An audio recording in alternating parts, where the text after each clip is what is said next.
that has been seen in the history of independent Kenya to make William Ruto a one-term president and restore the Kenyan nation and save the Kenyan nation from corruption, conflict of interest, state capture, erosion of democracy, extrajudicial killings,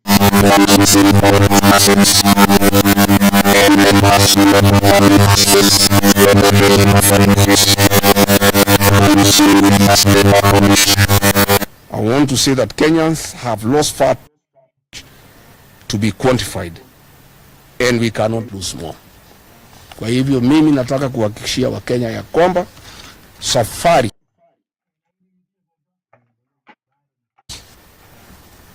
ya kutafuta kiongozi mmoja wa kupingana na William Ruto imeanza. Na Rigathi Gachagua ndio ataongoza. And I'll do whatever it takes to Rigathi Gachagua who mobilized 4 million votes to make him president. I'll mobilize 10 million voters to take him home. And I also want to confirm to him and his supporters, much as they despise me, I made him president with my supporters. I and my supporters can make another Kenyan president. That they must know. And they must stop having entitlement. The fact that I and my supporters supported him then gives me no obligation to feel ashamed that we shall not vote for him. I want to confirm that if I'm not the flag bearer, I and my supporters will support another Kenyan. And I am committed. And I will do whatever it takes with my colleagues to make sure there is no division within the opposition, to make sure that everybody moves along, to persuade all my supporters to move along with me, that in case it is not me, I'll persuade all my supporters, including President Rigathi Gachagua, that all of us from our support base will put our vote in one basket in favor of the agreed president candidate.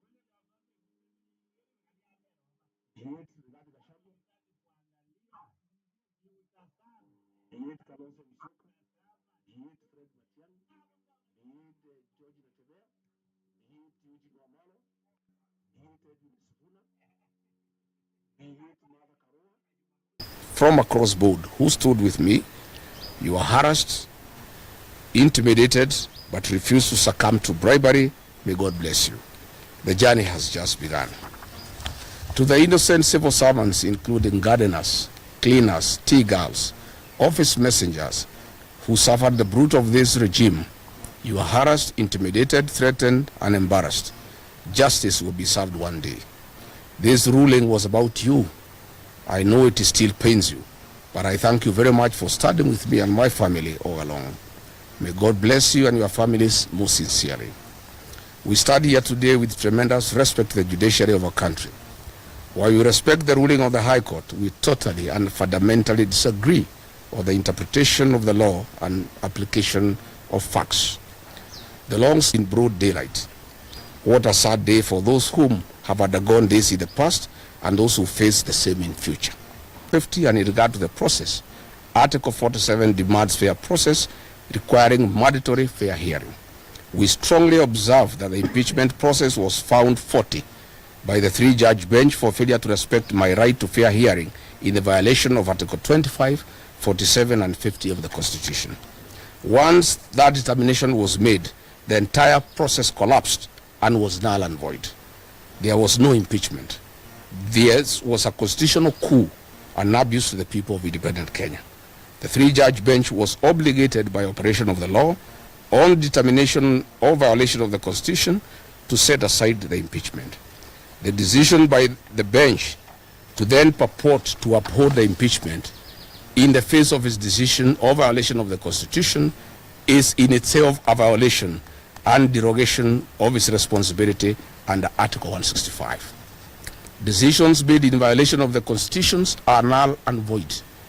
Lord Denning in Macfoy declared that if an act is void, then it is, in law, a nullity. It is not only bad, but incurably bad. You cannot put something on nothing and expect it to stay there. It will collapse.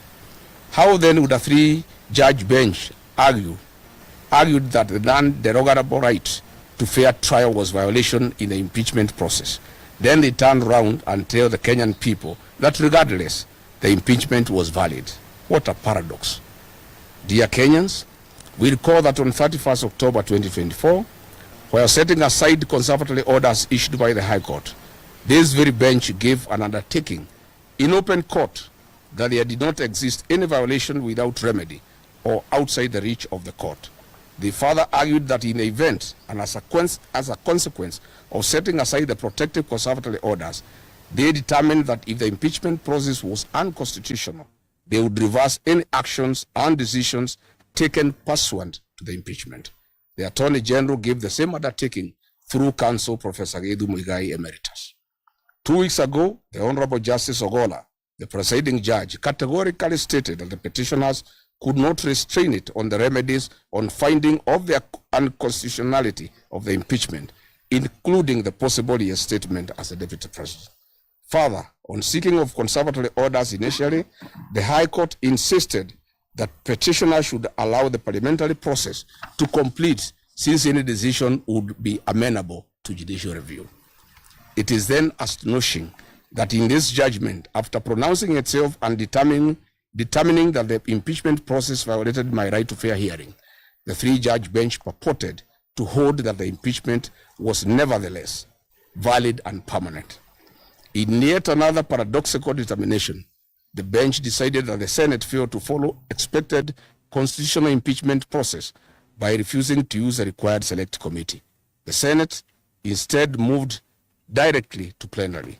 Then, for no determined reason, in a single sentence, claimed to be bound by the Supreme Court decision in Sonko case, which was in regard to impeachment of a governor, and which decision the bench went on to distinguish. This was exceptionally incomprehensible. Dear Kenyans, in this regard, earlier today, I held a consultative engagement with my legal team led by Senior Counsel Paul Kibuge Muite, and we have clearly analyzed the judgment and have instructed them to challenge this judgment at the Court of Appeal. For avoidance of doubt, I moved to the High Court to fight for my rights and those of Kenyans who participated in the 2022 general elections that have been violated. My prayer was to seek the quashing of an illegal process of impeachment. It is only after the determination of illegality, as has already happened, and setting aside of the impeachment, as should have happened, we were to consider asking for damages for constitutional violations. The 50 million Kenya shillings awarded to me is an insult to my fundamental rights and freedoms and a mockery of the Constitution. We are not interested. Money was never the issue here. Justice and constitutional supremacy was. I am one Kenyan leader who will not and cannot be swayed by promises of money to allow violation of the Constitution. I stand as a matter of principle to protect constitutional rights and defend the Constitution. This is an oath that I sow, and Kenyans know me for that. If I was interested in money, Mr. William Ruto had offered me 2 billion Kenya shillings in an effort to entice me avoid impeachment and choose resignation. But I stood for my rights and that of over 7 million Kenyans who voted for me. I rejected this offer and faced the National Assembly. This is in public domain. No offer, no amount of money can stand between me, my rights, and the rights of the citizens of Kenya under the Constitution. So if I could reject 2 billion, offering me 50 million, is a serious joke. And a retired principal called me last night, listening to the judgment, that my rights were violated, but if the impeachment is vacated, there will be a constitutional crisis because there will be 2 deputy presidents. And this lady who has gone to school summarized the whole argument in a very simple manner. She told me it was like a man who wants to take your wife and organizes with the police to prefer false charges against you, connives with the magistrate to have you imprisoned so that he can take your wife. And then you are imprisoned without undergoing fair trial. While serving your sentence, you move to the High Court to challenge the imprisonment. And the judge of the High Court comes to the conclusion that the imprisonment was unfair, it was wrong, because he was not given fair hearing. Then the judge goes to pronounce that he is unable to release the prisoner because in his absence, his wife was married by another man. And if he releases that man to go back home, there will be a crisis in the village because there will be 2 husbands. And then he tells the prisoner, let me look for some little money to give you, continue staying in prison so that the man who took your wife can continue enjoying in your matrimonial home. Fellow Kenyans, my supporters and Kenyans from across the country have reached out to me. They are enraged, bitter, and apprehensive about the false narratives being spread by the state that I'm ineligible to run for office as President of the Republic of Kenya. This is a desperate and false propaganda by those terrified of my candidature. William Ruto knows Rigathi Gachagua is the man to send him home. And those around him are terrified of my candidature. That is why we had this very, very embarrassing judgment yesterday of finding that my right to fair trial was violated, but then the impeachment cannot be lifted. This is a desperate and false propaganda by those terrified of my candidature. Article 99, sub-article 3 of our Constitution provides in clear and ambiguous terms that no reason, no person shall be barred from vying as a candidate in any election unless and until all avenues of appeal are exhausted. This erroneous judgment of the bench previously determined by the Court of Appeal have been unlawfully empaneled has taken nearly 2 years. And that was just the initial stage of the appellate process. I will be vindicated by the Court of Appeal, hopefully, once again, with a further protection at the Supreme Court still in my hand. I wish to confirm to my supporters across the country that I'm eligible to vie as a presidential candidate, and I'll be on the ballot on the 10th of August 2027, should the formula that will be agreed upon by the United Alternative Government favor me as a single presidential candidate. When I was hounded out of office in October 2024, I retreated to my village in Wamunyoro and held consultative engagements with the people of Kenya for 4 months, including men, women, millennials, Gen Zs, the clergy, lay Christians, professionals, business people, retired civil servants, and opinion leaders. And after exhaustive consultations for 4 months, talking to more than 15,000 people, I was instructed to form a political party, solidify Mount Kenya political base, and look for friends across the country. This I have successfully done. The mountain is united to a man, and we now have arguably the most popular political party in the country, DCP. My support base is consolidated in totality, and I have looked for friends across the country. My supporters have now instructed me urgently to embark on the implementation of our joint strategic stance from the Wamunyoro residents for a period of 45 days.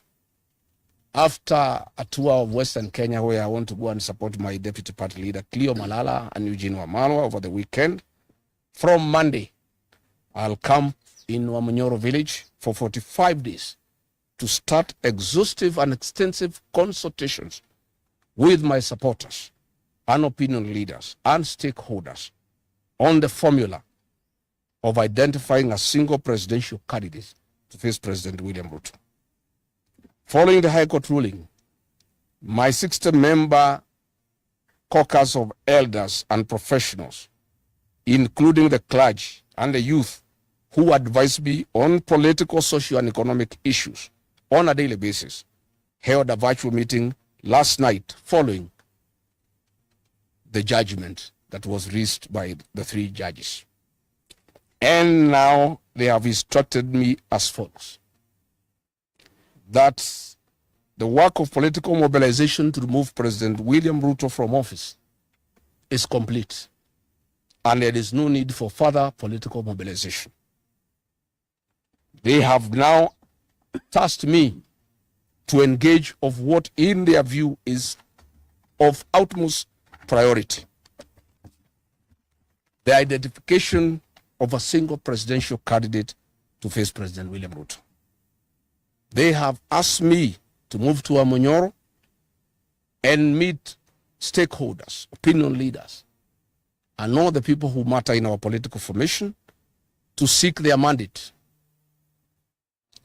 and authority to initiate negotiations with my core principles with a view of identifying a single presidential candidate. They have instructed me that having a single presidential candidate against President William Ruto is not negotiable and is the only way to liberate this country. And they have asked me to stick to that commitment. And I therefore want to assure the people of Kenya that Rigathi Gachagua, on instructions from his supporters, who are in millions, nearly 10 million people, who will lead from the front to identify a single presidential candidate to face President William Ruto. From our corner, we have 2 plans, Plan A and B, that we shall discuss with the stakeholders for 45 days. You will not see me anywhere in public rallies. I will be in Amonyoro, doing very, very serious, extensive consultations, because this is critical for the country. It's extremely critical for the country. We have 2 plans. Plan A is to mobilize support from across the country in the event that my colleagues and the formula we shall agree on favor me as the presidential flag bearer.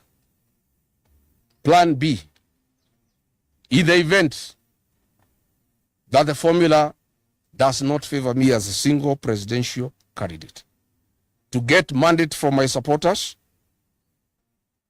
to, jointly with the other core principles, identify a single presidential flag bearer to face President William Ruto. I want to reiterate and firmly state to the people of Kenya that I remain committed to work with my colleagues in the United Alternative Government towards the cause of a single presidential flag bearer. I remain hopeful that I will be that candidate for the election of the presidency. I have the capacity and the muscle, I have the infrastructure and the presidential experience, I have the necessary networks and great mobilization capacity, numbers behind me, and a very good strategy for the presidential campaign. However, if any of my other colleagues is agreed upon, I give a very firm commitment to the people of Kenya that I, Rigathi Gachagua, and 10 million supporters behind me, we shall rally behind the agreed candidate to a man, and I, Rigathi Gachagua, will lead the presidential campaign, and I will lead in the political mobilization that has never been seen in the history of independent Kenya to make William Ruto a one-term president and restore the Kenyan nation and save the Kenyan nation from corruption, conflict of interest, state capture, erosion of democracy, extrajudicial killings, wanton sale of public assets, and the embarrassment that our country has faced for meddling in our foreign policy. I want to say we must get back our nation. I want to say that Kenyans have lost far too much to be quantified, and we cannot lose more. Kwa hivyo mimi nataka kuhakikishia Wakenya ya kwamba safari ya kutafuta kiongozi mmoja wa kupingana na William Ruto imeanza, na Rigathi Gachagua ndio ataongoza, and I'll do whatever it takes to mobilize my colleagues, to persuade them, to make it possible to have one single presidential candidate. And I want to tell William Ruto and his supporters, it is I, Rigathi Gachagua, who mobilized 4 million votes to make him president. I will mobilize 10 million voters to take him home. And I also want to confirm to him and his supporters, much as they despise me,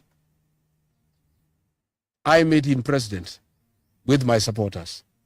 I and my supporters can make another Kenyan president. That they must know. And they must stop having entitlement. The fact that I and my supporters supported him then gives me no obligation to feel ashamed that we shall not vote for him. I want to confirm that if I'm not the flag bearer, I and my supporters will support another Kenyan. And I am committed.